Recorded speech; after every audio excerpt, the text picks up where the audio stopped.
Hello everybody and welcome to my first video on the channel. We are here in sunny Asheville, North Carolina, aboard Flight Allegiant 1852 with service to St. Petersburg, Clearwater down in the Tampa Bay region of Florida. It's not going to be a long flight, it's only about an hour and 20 minutes, and when you get up to flight level 380 carrying 145 passengers. So without further ado, let's go ahead and get this plane boarded and let's get ready to get out of here.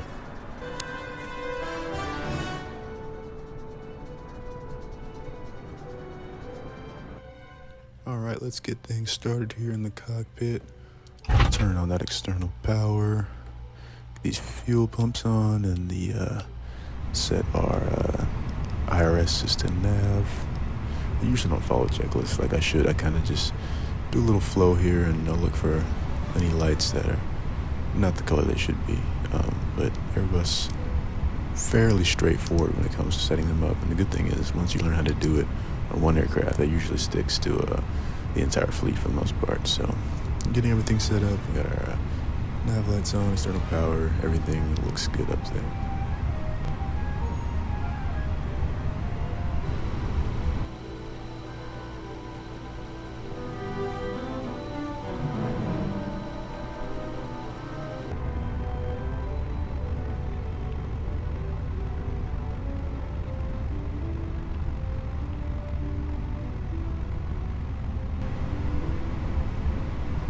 The MCDU is looking nice and prepared. We are basically set up for our departure this afternoon, so we might as well go ahead and take a look at our cabin and see all the lovely folks flying aboard us with Allegiant this afternoon, and our flight attendant welcoming everybody on board.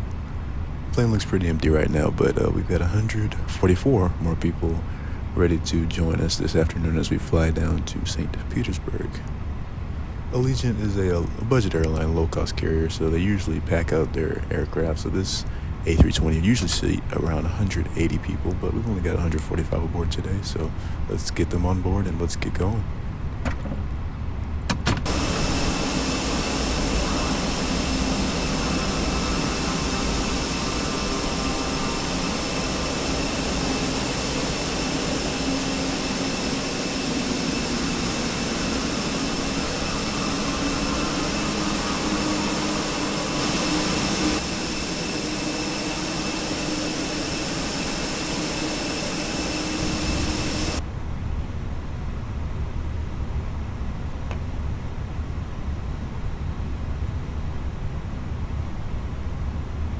Alright, we have been cleared for push and start. Everyone's boarded, other bags are on board, so we'll go ahead and get this engine number 2 turned on as we push out of the gate here at Asheville.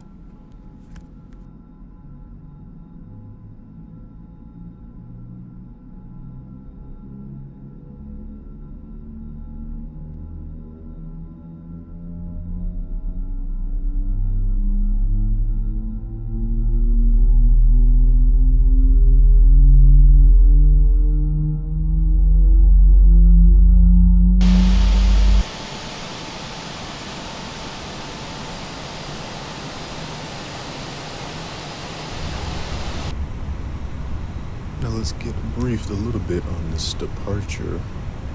We're here at Asheville, flying to St. Petersburg, about 520 miles.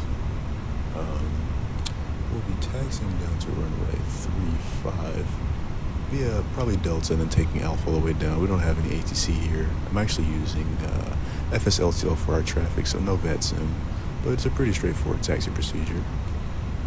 And then for our departure, there really is not one here at Asheville. It's usually radar vectors given by our departure frequency, but like I said, since we were flying offline, I'll go ahead and just vector myself to that waypoint Spartanburg, the VOR rather, Sierra Papa Alpha would kind of make a straight departure, then turn right, and then make another turn 180 degrees south for Spartanburg VOR.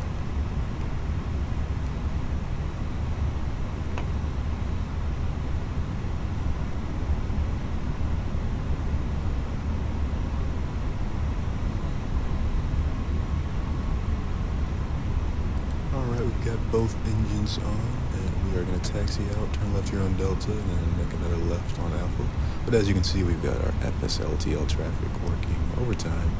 We've got a It looks like maybe a Piper taxiing here on taxiway Alpha.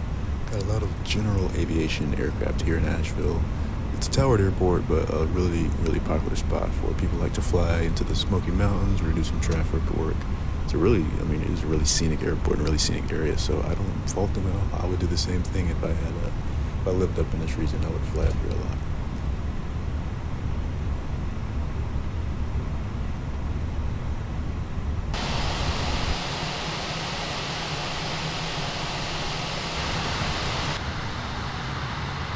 Alright, we're holding short of 35. We got more traffic at Cessna 172 on it looks to be a short final, but it seemed to be a little high for the approach. Maybe they're just doing a simulated approach, kind of like overflying the airport, not necessarily doing any touch and goes.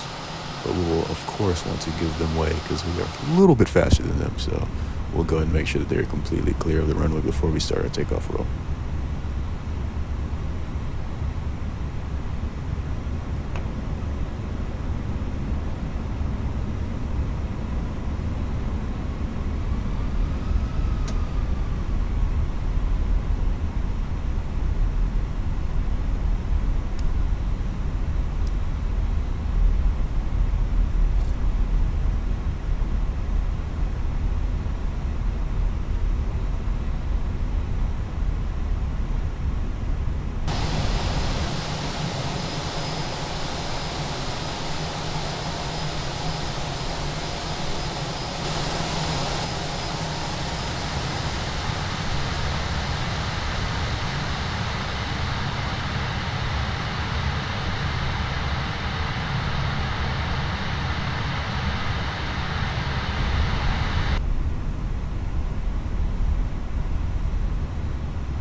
We have verified we're on 35 right. We've got our V-speed set and everything. Flaps ready for takeoff. Landing lights, strobe lights, all the above. So let's go ahead and start our engine thrust. Get them to about 50-ish%. And then we'll reach our flex, takeoff power. Right, that's our flex is set. Takeoff power set for takeoff. It's not a short runway here in Asheville, so I'm not worried about pushing engines too hard. We've got a fairly deep-rated takeoff here, but it is a little bit higher altitude airport, as you can see. That is V1.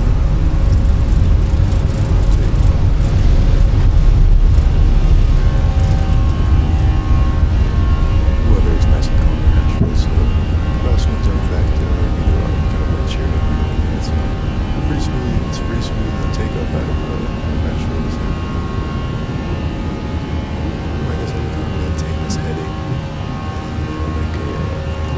So degree right turn here in a few moments, but let's take another peek at that scenery before we get up to our cruising altitude.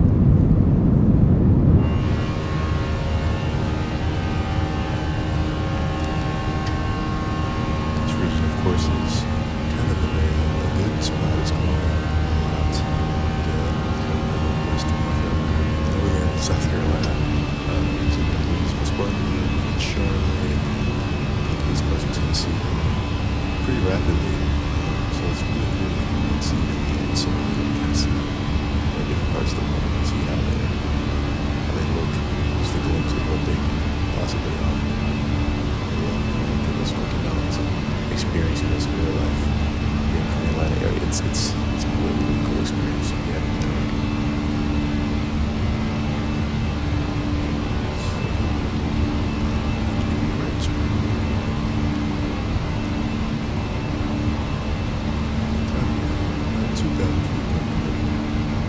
Still climbing up to 250 minutes. Wind's still not back there. There's a little turbulent up here, just between the mountains and I'm sure there's a lot of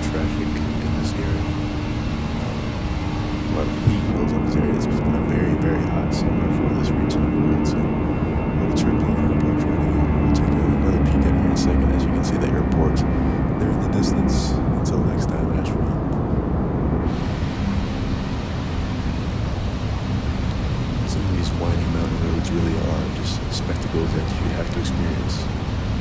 Whether it be here in Asheville or even out west, in the American West, or someplace in Europe, there are roads that car enthusiasts dream of driving on. Some of these are no different.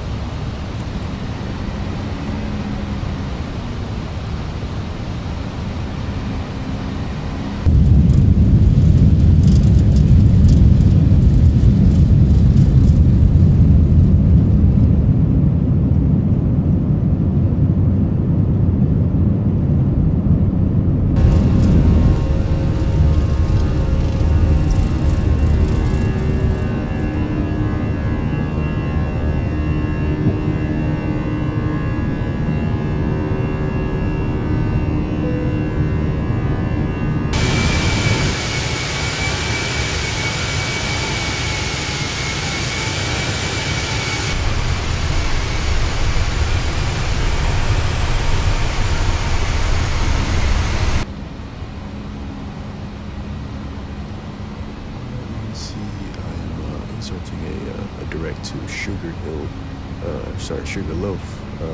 Mountain, VOR. That is going to be our first real fix on this route.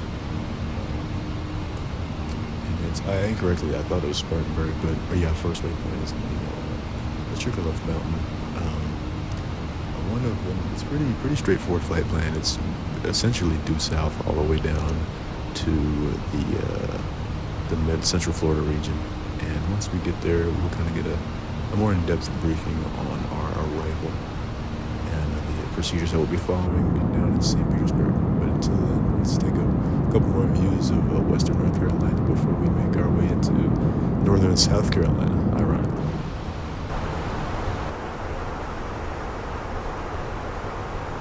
Alrighty, we are just about reaching our cruise altitude now. We are squarely in South Carolina.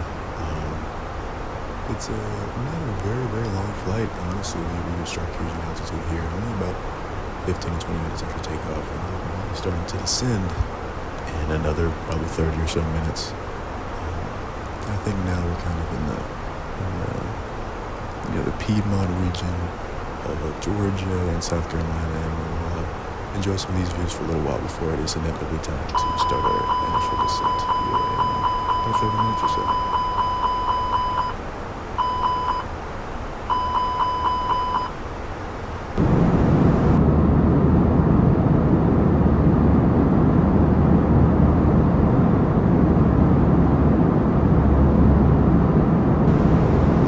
Basically reaching our top of descent here, so we'll get a little arrival briefing. We are going to be taking the Dades 2 star into St. Petersburg with that Banff transition. Like I said, it's pretty much straight down on the arrival here, and then we'll either vector ourselves direct Whipso, or we'll take a path, somewhere along that the localizer so we can capture it. Yeah, we'll turn west after Dades and establish ourselves on that localizer for a runway 18 into St. Petersburg. And like I said, we're pretty much at our top of descent. We're about 160 miles away from the field.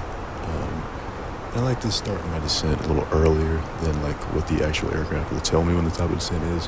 That way we can have a nice smooth initial descent, similar to that of like a real commercial flight would have. I think that it's a little steep in the sim, and I like to be somewhat realistic in the way that I wouldn't want our passengers or their drinks being flown up because we're descending at 3,000 feet per minute.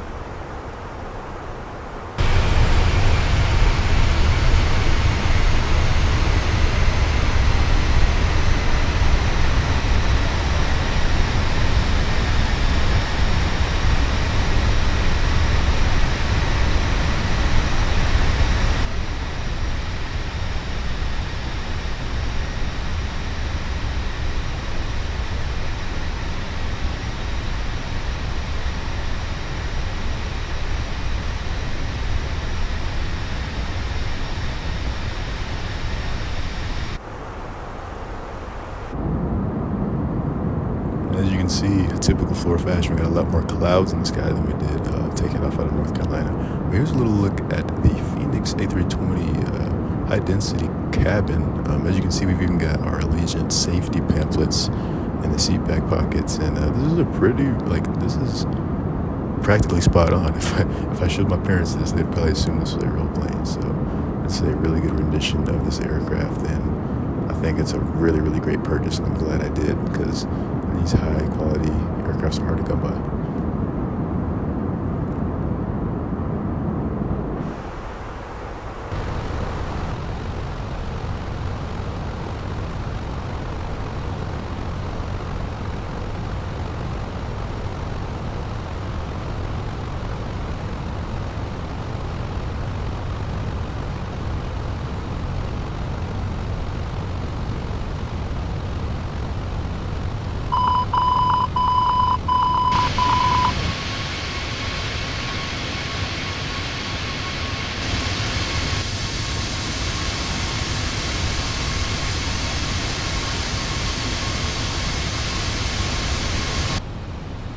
Alright, as you can see, we are breaking through 10,000 feet on our final descent here into St. Petersburg. We're going to get those landing lights on. We're going to turn off lights on. Our nose lights are to take off.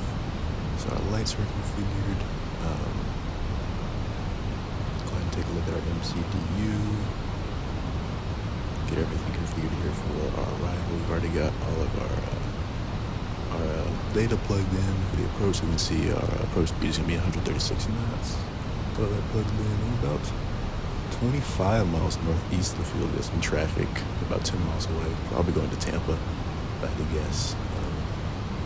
But then we are making our way down real quick. But good thing is there's no police up here to govern our speed.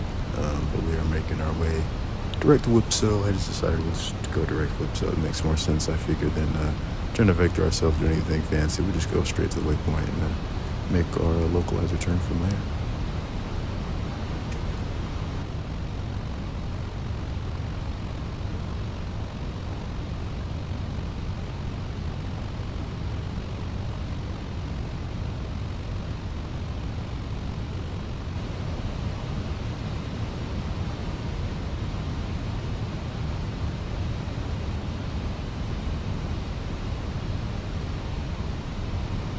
Now, I'm checking the METAR, and I'm seeing that the winds are a direct crosswind for our approach. So I took a look at Flight Radar 24, and actually the traffic has shifted. We're operating in a southern flow. I mean, everything was landing on 1.8, everything's taking off 1.8, but I checked and everything was switched. All the departures, all the arrivals are landing on 3.6. So I figured we actually need to go ahead and vector ourselves around. Go ahead and make a right traffic for the ILS 36 approach instead. Because obviously if we've got live traffic from FSLTL, they'll be interfering with our approach, and we don't want to be landing in the direction that traffic is taking off from, which usually does not go very well. So as you can see, a lot more traffic is populated. We are going to change our plans. Last minute change of plans happens all the time in aviation. Like the weather, especially in Florida, it can be storming, and then 10 minutes later it could be not a cloudless sky. So I'm sure the winds have kind of favored air traffic control, decided, it's in our favor to switch it up and have a northern flow for the pilots out there, to be in the least adverse conditions. So that's what we're going to follow here. So we are making our turn 180 degrees or so. I believe the runway heading is actually 356 degrees, so 176 would make sense. We were flying directly parallel to the runway on our right side. Good thing for us, it doesn't really change much in the way of speed or altitude. I just level it off here at 6,000 because Tampa Airport is coming up and don't want to get too close to their airspace. So will be a beam here at the airport shortly, and we'll keep kind of vectoring ourselves in as if we are being told to do, instructions from approach. We'll kind of simulate those ourselves, and we'll descend down further and further, maintaining this heading until we get ready to make a base turn.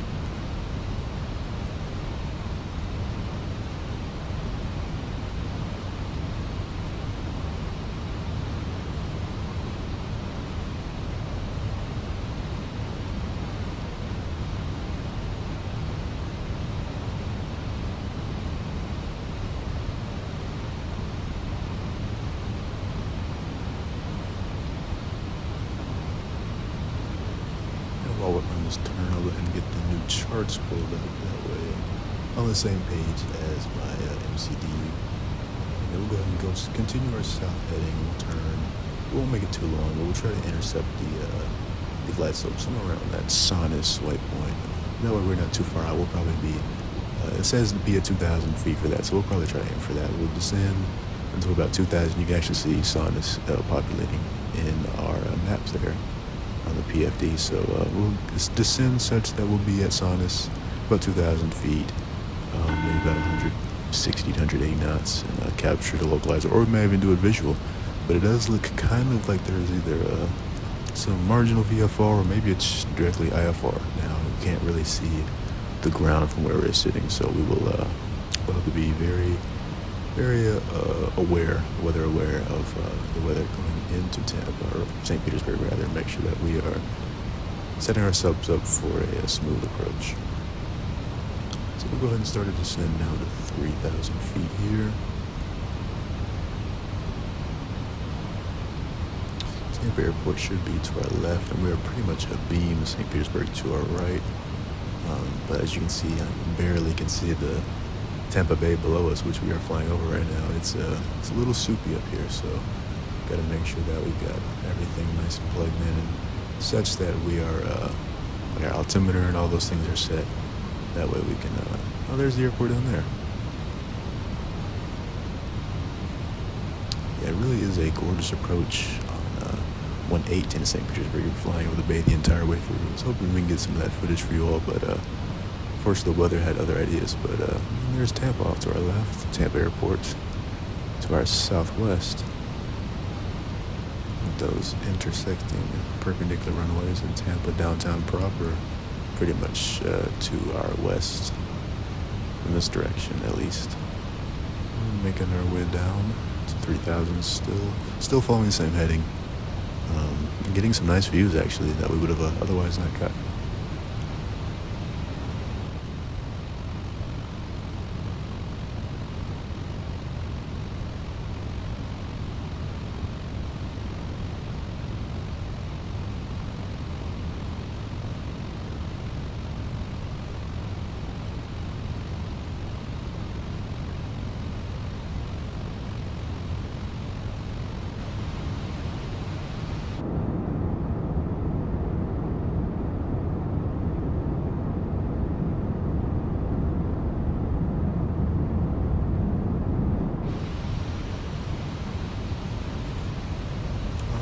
Level at 3,000, so we'll go ahead and start our base turn for the ILS 36 approach. Like I said, we'll probably get a intercept localizer somewhere around 2,000, 2,500. It's not too far from the limit, probably about 6 or 7 miles. So we'll put our gear down before that. Usually put them down right at 2,500, depending that we're on a straight in path. But since we'll be kind of vectoring ourselves in for a quasi-visual kind of localizer intercept, we'll play it by ear. Obviously make sure that we're established on the approach before we do anything, in terms of gear and flaps and everything. But making our turn, we are pretty much perpendicular to the runway rather. So we'll go ahead and make sure that we get everything nice configured. Still making our way down to 2,500.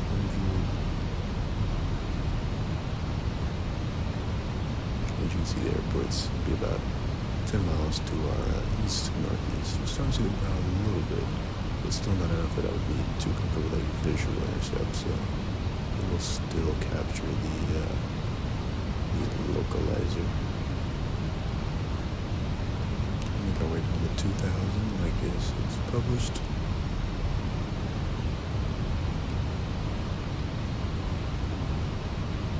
Just looking for 2,000. Load speed a little bit. We'll make our intercept course. I know some residential areas here. Gonna try to intercept Sonus there.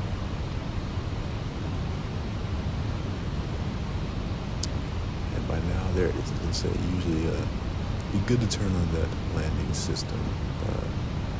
That we can get the diamond populated there, and of course the localizer glides up really really needed on this approach here, as we've got really low visibility.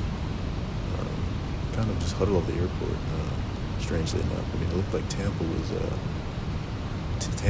pretty sunny. You know, a couple clouds, couple cumulus, but we've got some clouds, fog, almost built like right on top of this area. So visual approach is out of the equation.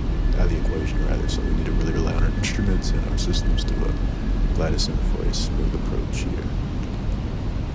All right, gears down. Flaps are coming down. We're going to slow her down to 150. Remember, our approach speed, I think, is 136. Looking for the runway, cannot find it. So, really glad this end of the runway as well as ILS, or else we might be in for a treat. We've got a 5-mile final here. Getting our speed down and making our way on the approach 36 for St. Petersburg. Really relying on our instruments here, as is necessary for such a low visibility approach.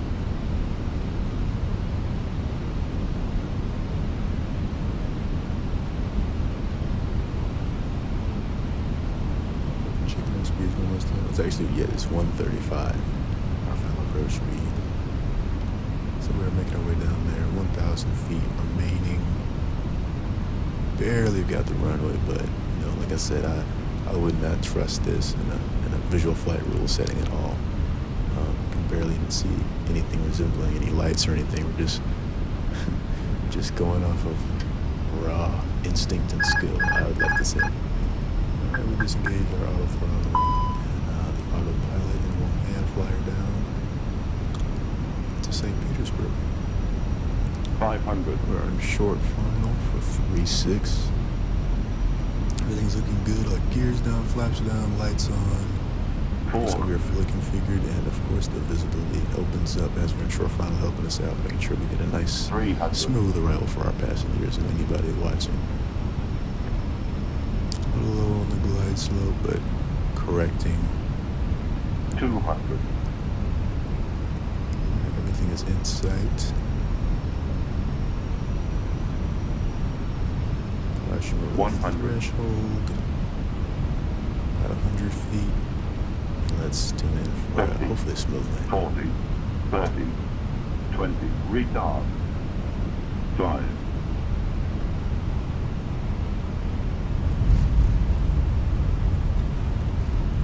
You know, I'll take that. A little long.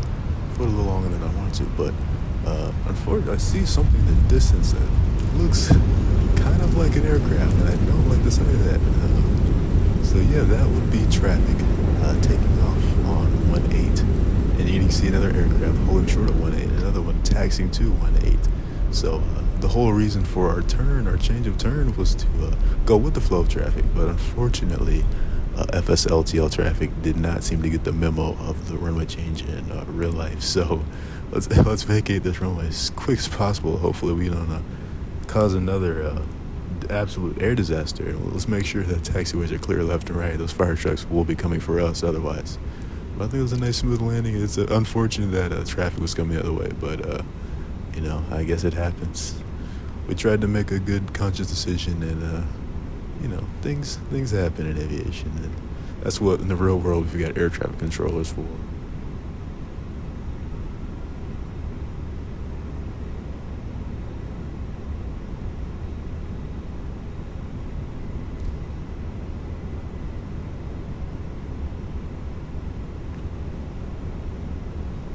You can see Sun Country 737 taking off on 18. Like I said, not quite what we expected, but nevertheless, that was a pretty fun approach. Let's check it out.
making our way down to gate 10 here at St. Petersburg Clearwater. I mean, just a couple of facts about the airport. It's actually, it's kind of like a home for Legion, as you can see, just looking at the terminals here. That's when the aircraft taking off.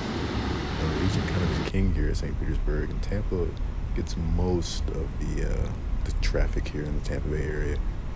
But Allegiant gets a lot of these regional flights, you know, like Knoxville, Asheville, St. Petersburg, even some other airports like in the Midwest and the Southeast. They have directions because they know this is a big destination spot for people looking to vacation in Clearwater or even in Tampa.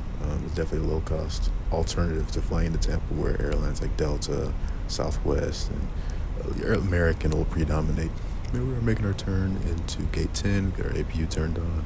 Probably should have done that a while ago, but I was completely in shock by the fact that we just landed on the wrong end of the runway, as you can see under the aircraft taking off.